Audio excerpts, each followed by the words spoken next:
TVPS Deklia.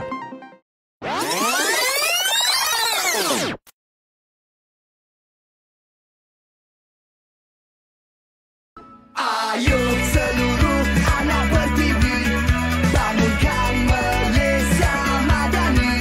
Sepenuh hati, jiwa, semangat, terus meyakini Malaysia Madani.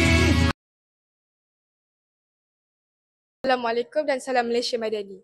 Saya Aina Melissa, wartawan TVPS Deklia. Hari ini, Sekolah Menengah Kebangsaan Kompleks Kilai telah mengadakan majlis peluncuran Galeri Malaysia Madani. Majlis ini bertujuan untuk menyemai nilai-nilai madani serta membentuk generasi yang berpengetahuan, bertanggungjawab dan patriotik terutamanya di dalam kalangan pelajar.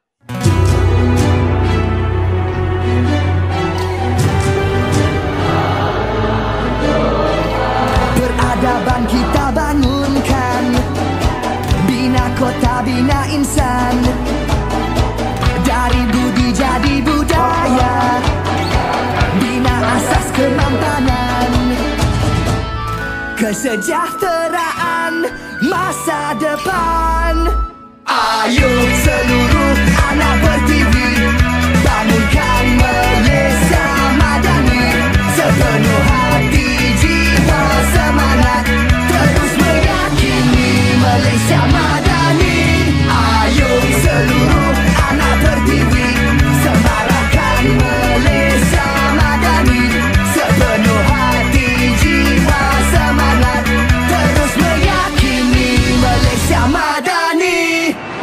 Keyakinan jadi ikutan, pendirian jiwa ihsan, nilai hormat keras diminda, daya cipta luar biasa, kesejahteraan masa depan. Ayo seluruh. Berakhirlah majlis peluncuran Galeri Malaysia Madani. Saya harap agar murid-murid dapat memahami dan menghayati konsep Malaysia Madani dalam kehidupan seharian. Itu sahaja dari saya, wartawan TVPS Deklia.